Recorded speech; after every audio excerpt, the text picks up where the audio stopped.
It's the Agribusiness Report. I'm Tony St. James, joined today by the Honorable Tom Tiffany, who represents the 7th Congressional District of Wisconsin. Great to see you. Good to be with you, Tony. All right, Judiciary and Natural Resources Committees? That's right.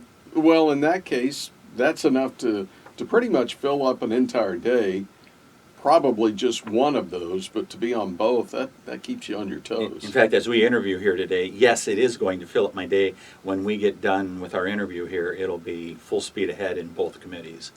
Well, I won't hopefully take too much of your time, but let's start a little background about you.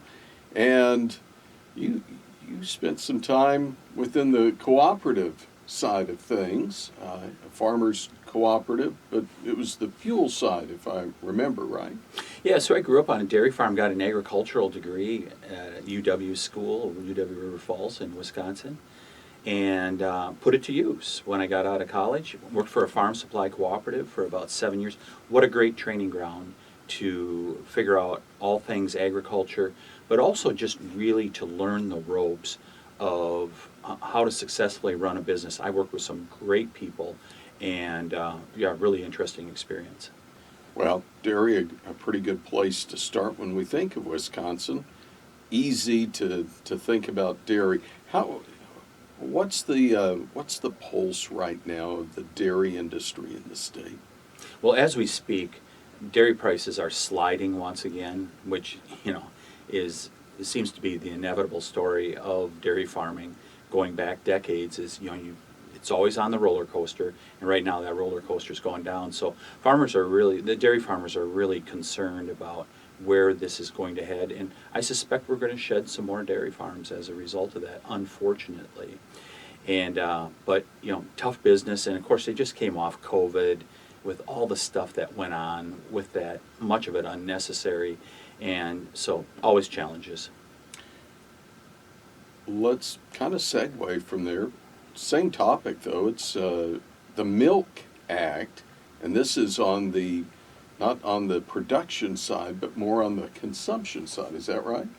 Yeah, so we introduced a bill. President Biden and the Biden administration is proposing eliminating chocolate milk from school lunch programs. And we're like, hold it here.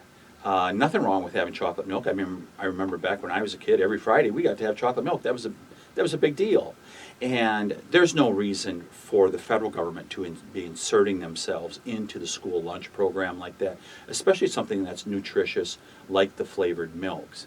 And it's really unfortunate that they're doing that. And it kind of harks back to a little over a decade ago during the Obama years when Michelle Obama, I think people remember very well how she said, we have to change the school lunch programs across America. So you had this one-size-fits-all regime that came out of Washington, D.C. And I remember distinctly, I was in the state Senate at the time, there were school lunch directors that came to me. One stopped me at a gas station and said, you got to tell them not to do this because we're going to waste so much food. You're going to see so much food go in the garbage can. We know how to feed these kids. We put out good, nutritious programs. Well, we see the same thing happening again. And to me, it's a symptom of a larger problem, and that is the micromanagement of people's lives from the federal level. And it's why our country has the challenges it has at this point. There's much bigger things for the Biden administration to be dealing with at this point. High cost of living, energy independence, the border, basically being a borderless country, crime. There's all these major issues that they could be dealing with, and they want to outlaw chocolate milk. It doesn't make sense. Let's move from milk over to, I think this probably falls under the category of beef a little more, but something introduced this week, the Prime Act. What's that? Yeah, so primarily deals with both beef and pork. We've seen this consolidation of the meat packing industry. It's been a problem for a long time, but it continues to this day. And Representative Massey out of Kentucky has a proposal that would encourage small meat processors to go into business. And what I think follows from that is you're going to see some farmers that are ranchers that are willing to get into the business that may not grow as many cattle. Because when you have just the big operations, the big meat packers, they want those semi-loads coming in. And if you have smaller meat processors, they'll take those 2, 3, 4 cattle and process them. You know, we're really fortunate in Wisconsin because we have hundreds of these small meat processors, unlike many other states. And you just think about COVID, when some states, they were having to slaughter cattle because they couldn't, the major meat packers in a few instances were closed down. We didn't have that problem. In fact, they were coming to Wisconsin, some farmers, and saying, can you take my animals? So we're fortunate in that way, and I think we should facilitate that because it helps both, it helps a small processor stay in business, it helps small farmers, but it's also good for the consumer because you've got more choices then. More choices. Does that set us up for this final act? We had the Milk Act, we had the Prime Act, the Farm Act, and there are, when we look at renewables and the green energy that's moving into basically the countryside, there are quite a few opportunities, options there. But you're addressing an issue maybe that most people aren't thinking about. Can you tell us? Yeah, it comes from a little different angle, the Farm Act. And I refer to it as the green fantasy. We do not have the technology at this point to displace our base load power. Nuclear, natural gas, coal, we do not have it at this point. And it's being forced on the American public.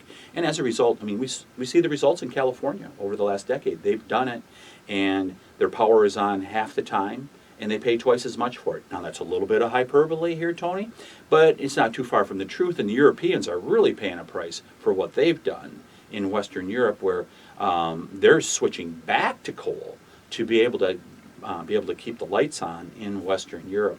So what we're addressing with the Farm Act is we're saying there are very rich subsidies that are given to developers in order to put in the wind and solar facilities. In fact, it comes to about $50,000 an acre.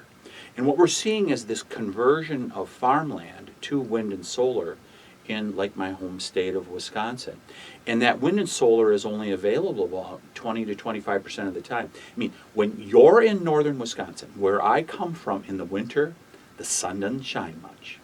And so it really isn't an effective way, but what they're doing is they're converting farmland. And while production of energy is really important, a very important public policy challenge for us, growing food is the one thing that is more important. And we should not be converting our productive farmland into these intermittent sources of power that are only on 20 to 25% of the time. So that's what the Farm Act does. It says you cannot, you can build on farmland if you want to, you just don't get the $50,000 an acre subsidy. It should be able to stand on its own. Co-sponsors on that as well? Do you have some support building on that? Yeah, that's a really good question, and it is building, and it's actually building from the grassroots. I'm seeing in my district now, as we've talked about, we introduced this bill last session, didn't get much publicity, but we introduced it again this session. Now people are really talking about it more, and they're talking about it in the countryside because people fundamentally understand that growing food is fundamental to a society. And they're saying, you know, we get it. Farmers may get $1,000 an acre in that subsidy, but is that the best thing for our country? And I think you're going to see this continue to percolate over time. And this is a bill that, you know, I don't know if we'll be successful this session, but we're going to continue to introduce it. And there will come a time, I believe, when the American public's going to go, hold it. Are we doing the right thing here? So good to see you. I know you've got a busy day of committee work. Thanks for carving out some time for us. No, it's great to join you here today, Tony. Love to come back anytime and talk about these agricultural issues. Well, good, because that's the next question. Will you come back and see us? Always. All right. It's the Honorable Tom Tiffany from the 7th Congressional District of Wisconsin and joins us on today's Agribusiness Report.